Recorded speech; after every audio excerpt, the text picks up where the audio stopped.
Welcome, here I've got OUKITEL WP5 and I'm gonna show you how to change photo size in the camera app at this device.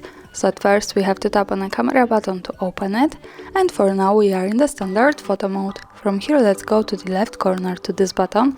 When we pick it, we can open the advanced camera settings.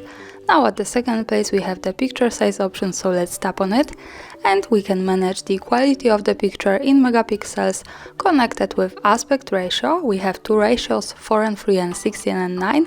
This is connected with different quality, so of course you can pick here whatever you need. But I suggest you to keep this on the best possible, which is 13 megapixels to 4:3 and 9 megapixels to 16:9.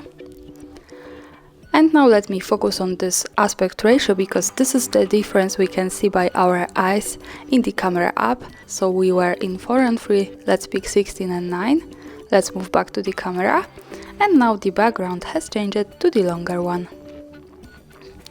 Let's move back to the left corner, to the picture size, and pick again 4:3, so to remind you, this is how it looks like, the shorter one.